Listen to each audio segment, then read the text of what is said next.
Okay then, now we are on to number 9. It's time for the London Spitfire, our first visit to Europe for this 2021 preview of the Overwatch League season. And London Spitfire, they look very different to what they usually do, don't they? We've known London Spitfire as the team from the UK for a long time. They have been traditionally an all-Korean roster, but this has now changed. No longer do we have any Koreans at the Spitfire, now we have an all-European London Spitfire for the first time ever, and it's bred from their academy team in EU contenders, British Hurricane. So, there's a complete idea shift at the London Spitfire to use their academy team in very close connection with their OWL team now. And of course, in previous years, London Spitfire won our inaugural season, despite finishing in around that 5th, 6th place. It was actually 5th versus 6th, as them and Philadelphia Fusion in the final. Next year, they would go on to be 7th place, which was not great. Then they cleared out the entire roster, got a new roster in of new up-and-coming Korean talent, and finished 17th. Not great. They were in a tough region, but not great. A lot of people are of the opinion that if London had been in the North American region last year, they would have done better. But again, that is, tales for another time, because that is the previous history and we're on about the future here. So that roster didn't work. What happened is, well, London were like, it's time for a change, guys. It's time to completely get rid of everyone. So, that's what they did. Pretty much. Yep, they got rid of everyone. So, out of the coaching, Awesome Guy, Agape, Pervane, Twinkle, Skix, and Robin all went. Robin being the ex-general manager, Skix being a strategic coach, Twinkle and Pervane being assistant coaches. Pervane was head coach of the New York Excelsior previous to that. Agape, he was head coach. He's now moved out to the San Francisco Shock, so a nice upgrade for him actually.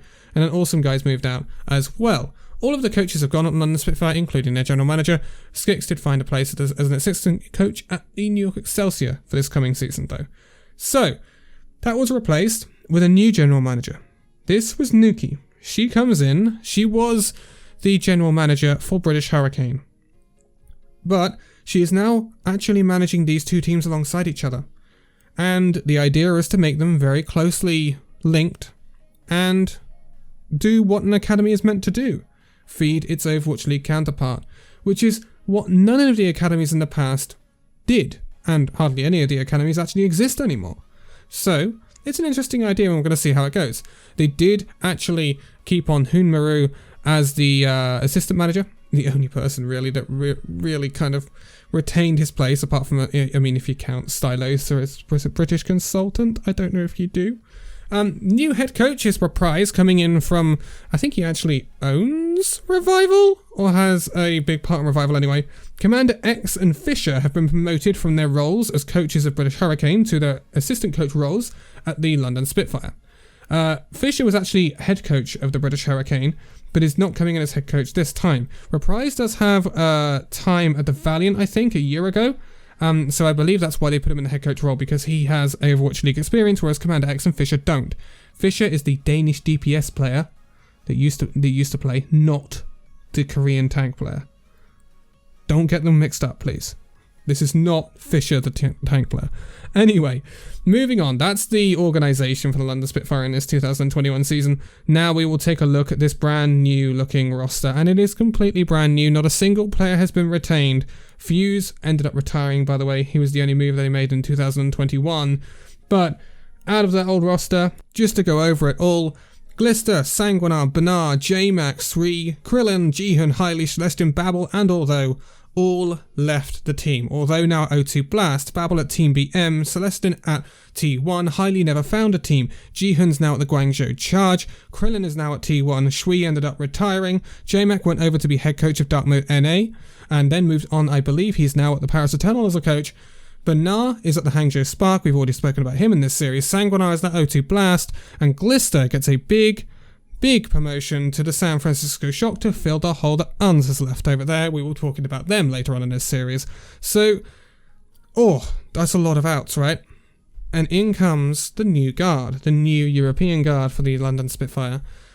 which started off as a North American player. Yeah, this new European guard started off as a North American player. It's Blase. Comes in for the Houston Outlaws. Blase. Oh, hot topic. Blase had a rough season last season for Houston, didn't he? Yeah. Now, a lot of people questioned why London signed Blase. And the reason given is because he did very, very well in tryouts. And I can see that. I mean, Blase, if he can specialize on certain heroes instead of having to be a jack of all trades, then Blase could be good. But it is probably the biggest question mark in this London Spitfire squad.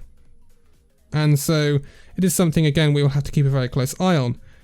However, we have seen London this off-season because they took part in the Cup not so long ago, which also featured Paris, Boston, and Los Angeles Gladiators. And London took Gladiators close. Blase didn't look all that bad during that match. So the jury is out for Blase, and we will see what happens going into the season, but it's certainly a worry. I think that's what we can say. Then we come into some of the promotions from the British Hurricane, right? So this, first of all, is Ripper. Ripper comes in from the British Hurricane, previous Overwatch League experience of the Los Angeles Gladiators. He didn't get a chance to kind of knock Shaz and Big Goose. Shaz and Big Goose. I'll get there in a minute. It's not Shax. We'll be talking about Shax in a minute. Shaz and Big Goose were a big partnership for the Gladiators, and Ripper was kind of a backup to that. He was never going to really disrupt that really gelled partnership. So he went back out of the Gladiators, went to British Hurricane, and then, well, won everything there was to win in EU. This is going to be a recurring theme for every single British Hurricane player we talk about. When I look at their titles, Contenders 2020 Season 1, first place. All of the weeks in Contenders Season 2, apart from November, first place. Gauntlet. Actually, no. All of the weeks in Season 2, first place. They didn't win Contenders Season 2. Obey Alliance won Contenders Season 2. British Hurricane got second place. And then, yep, they go and win the EU Gauntlet as well. And not only win the Gauntlet in EU, they stormed the Gauntlet in EU. It wasn't close. The final was 4-0 over the team that previously beat them in the Season 2 finals of EU. So this wasn't close. British Hurricane dominated the European region last year. Absolutely dominated it. A domination that's probably only rivaled by Team CC in China in terms of dominating their region. No other region was this one-sided. It was brutal. Very brutal. But we did see British Hurricane lose out to American Tornado in the showdown. It was very close, however, so it's, again, something to keep an eye on. And, a big indication will be how these players adjust to the league. The next player we're looking at is Kellex. Again, Kellex promoted from the British Hurricane. I need not go over it again. First in last year. Again, featured very heavily for the Danish World Cup squad, and obviously has previous at the Boston Uprising and Toronto Defiant. He has not been at the upper echelons of the league since his time at the Boston Uprising in the inaugural season. However, he does come in with a wealth of experience, which is going to be very valuable to a lot of the members on this London Spitfire squad. And considering the two supports at London are coming up from British Hurricane, who do have Overwatch League experience. One of them has much more substantial Overwatch League experience than the other, but that is valuable. But also, young blood can be valuable, and that's not something perhaps these two offer in massive amounts. So it's going to be, I think the support line for the Spitfire is definitely the weakest part of the Spitfire. I would say that. We're now going to move on to their tank line, though. Their tank line, I like the tank line of the London Spitfire. So their main tank is going to be the German main tank Hadi. Once again, he is being promoted from the British Hurricane. Need I say more? First, second. It's just how it goes with the British Hurricane last year. He even had a very good placing actually with British Hurricane going back to when they weren't so dominant back in 2019 when Giganti was still around. He was playing for them back then. That's when they got a fairly good place finish in season 2 of 2019, but they didn't actually win it. So Hattie's been at a British Hurricane for a very long time. And yeah, he's probably the longest serving player to be promoted from the Hurricane, I'm imagining now. And it gives them a very stable main tank to work around. There's no swapping of main tanks here. Hattie is the one and only main tank of the London Spitfire this season. And he has established a very good partnership with his off-tank partner, who we're going to talk about now as well, because I might as well talk about them in conjunction. This is Molfig. Molfig, again, coming in from British Hurricane. He has partnered Hattie, his main tank partner, throughout this entire British Hurricane building period to where they are now, becoming part of this London Spitfire squad. So this is a tank duo that has played together since July of 2019. This is a tank duo that has been playing together for approaching 2 years. That's pretty crazy, if you ask me. And so you're looking at a tank line that is incredibly well synergized together. This will be the most this is the tank line coming with the most synergy. Is coming in with the most synergy in this league, without a doubt. Probably the tank line that we've seen with the most synergy coming into the league from an outside source since the league was made, since these teams started signing up massive darn rosters in 2018. Because generally, it's a new partnership you're starting, but this partnership has existed for a very long time. And that is a big advantage for the London Spitfire. Massive advantage for the London Spitfire over some of their opposing people around them. When we look at the Houston Outlaws last time, that's a fairly new tank line, not been together nowhere near as long as this tank line has. When you look at the others like Paris Eternal, that's a completely new tank line partnership with Dan and Lolshish. Not Lolshish, that's the wrong one. If it had been Lolshish and Elivote, that would have been interesting, but no, it's Elivote and Don. So that's again going to be giving London an advantage. Hattie and Molfig did really well in Contenders. Definitely the best tank duo in Contenders in my opinion last year. And so it does give London Spitfire a very good foundation. However, obviously you have to put them up against the quality of the tank lines in the league. This is again not going to be a tank line that competes with the likes of Mag and Fury and Smurf and Choikobin and Phyllis and Hambin, but it is going to be a tank line that I think can be at middle of the league. I think it can achieve that. I don't think it can achieve any more, although I'd like to be pleasantly surprised for obvious reasons. But I don't think it can really achieve anything more than that. But I think it's a very big advantage that London have this very stable tank line to go with. You can rely generally on Hattie and Molfig. That's what you can say. And I'd be very surprised if when we get into the season, we start saying, oh, this one of the tanks is a weakness of the Spitfire. I'd be very surprised if we start saying that. So then we move on to the last three players. All of them are DPS players. First of all, the only British influence in this new London Spitfire squad, this is Hybrid. So Hybrid is a hit scan / echo player for the London Spitfire. He's coming in from Team Doge, previous Disaster in Control, Nariki, etc. And he's not got the biggest of trophy cabinets.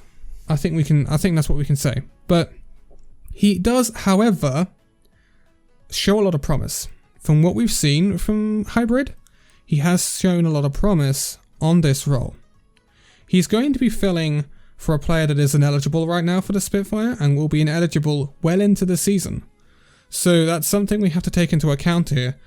And originally the Spitfire, this was the end of their roster, right? So Blase, Ripper, Calyx, Hattie, Molfig, Hybrid. We knew they had to sign someone else because it was only a 6-man roster. But when we looked at that, it was slightly worrying. They looked weak on the DPS side of things, and they looked even perhaps weak on the support side of things. This looked quite worrying. But then the blow up at the Valiant happens, and they end up getting rid of their roster, including a very impactful player for the Valiant last season. His name is Shax, and he now finds himself at the London Spitfire as well. So Shax comes in as one of the latest signings for the Spitfire.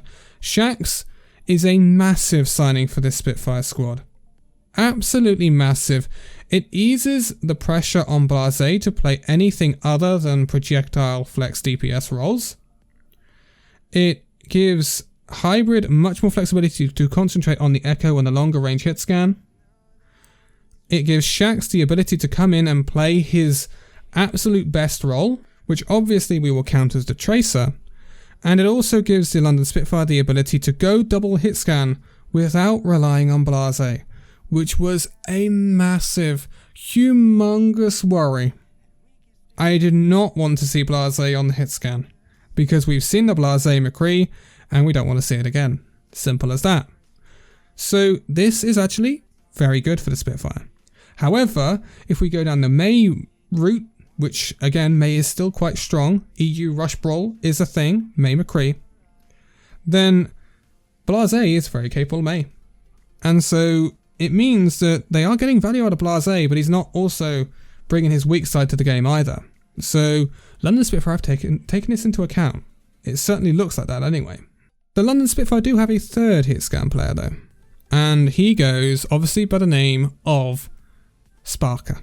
Sparker is the final player we are talking about who has been promoted from the British Hurricane. Again, one of the longest serving British Hurricane players, actually longer serving than the tank line. The thing is with Sparker is Sparker's still 17, and Sparker will not be 18 until June the 10th, which means he will not be eligible to play for London Spitfire in the first part of this season. This, I think, is the main reasoning behind having Shax and Hybrid. If Sparker had been eligible for the entire season, I think either the Hybrid or Shax signing would not have happened.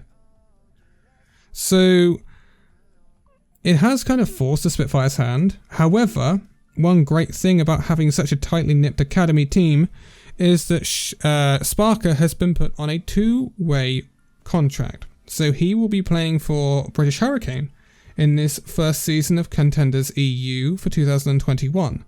Which means he can be kept very, very sharp, and then can be promoted using that two-way contract clause to the London Spitfire as soon as he is eligible without being permabenched, keeping him sharp and ready for the league, which is incredibly valuable. Sparker was a very good part of the British Hurricane squad that has done so well.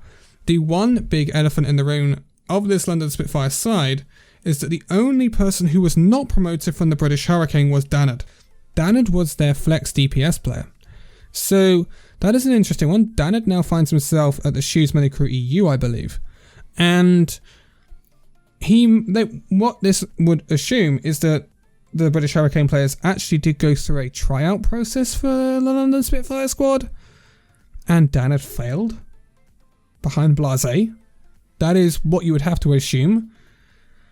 It's interesting that Danad didn't make the cut, considering he'd played for a while with Sparker, and it'll be interesting to see if that comes back to bite the Spitfire in any way, with Blase's potential problems, although with the amount of hit scan prowess that the London Spitfire have with Hybrid, Shax and Sparker, later down the line anyway, they should not have to touch Blase's hit scan in any way, shape or form. And also, when you have Shax, you also have the ability of him playing something like a Reaper and a Hanzo, which is also actually really helpful. So Blase can really concentrate on the roles that he does well on, which is generally more Genji, more Doomfist, more Mei, things like that, Pharah even. So that's where Blase's bread is buttered. And I think that's where London Spitfire are buttered for this season, to be honest, because if Blase works, the Spitfire will be okay. If Blase doesn't work, then there is a significant weakness in the flex DPS role for the Spitfire side. So, yeah, interesting. It's an interesting one. Blase is an issue, and the supports are an issue for me. I don't think Ripper is necessarily an issue, but Kellox. Kellox can sometimes peter out if things get tough. And they could get tough for Spitfire this season. There will be times where they will go on a bit of a loss streak. There'll be times where they go on a bit of a win streak, maybe even.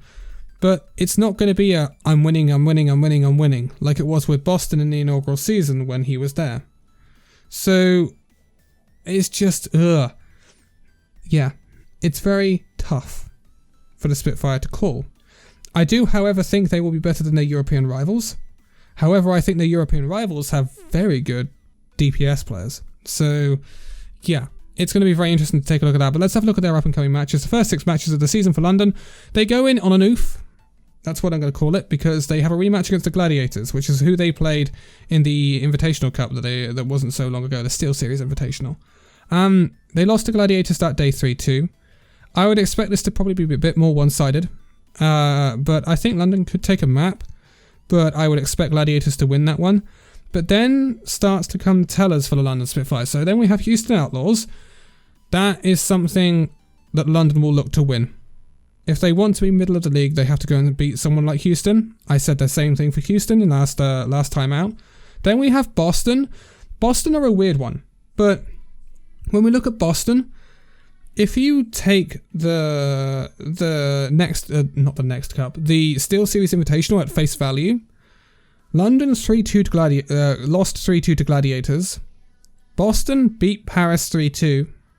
Boston got 3-0'd by Gladiators heavily in the final. Would that indicate that London are better than Boston?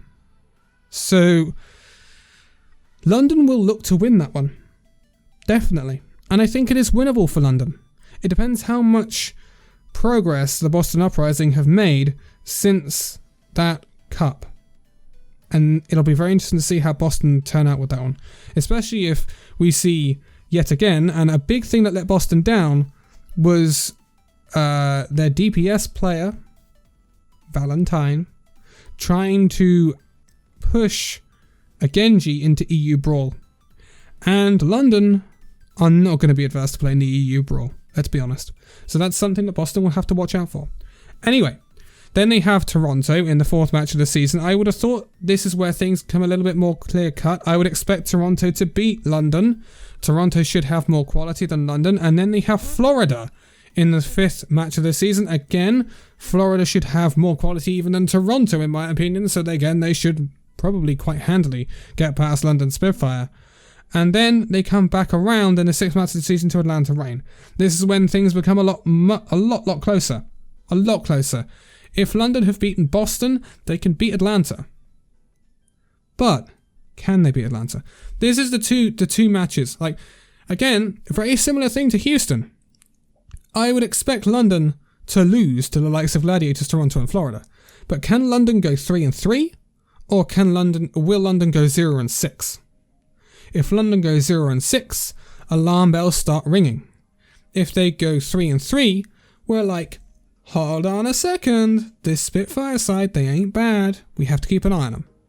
So this is where we have to start. This is where you start telling. First 6 matches of the season, it's going to be super interesting to see where these teams end up. It really, really is. But that is it for the London Spitfire. Our first move over to Europe. We will be back with the Paris Eternal not so far away. But now we have got the Gladiators coming up next, I believe. And our double header of, well, I don't know whether you can call the second one a double. Is it a double header for LA these days? Gladiators are the only LA team, aren't they? We've just got an Immortals team after that. Who knows? Anyway, at least they have a Valiant have a roster now, so we can actually do their preview, which I was worried about for a while. Anyway, it's going to be super interesting the next 2 weeks. You're going to have 2 ends of the scale. Anyway, it's going to be super interesting. All the socials are linked in the video description as per usual to myself and Illusion Gaming. But for now, thank you guys so much for watching this video. If you'd like to give a like, subscribe if you're new, and I'll see you in the next video. See you then.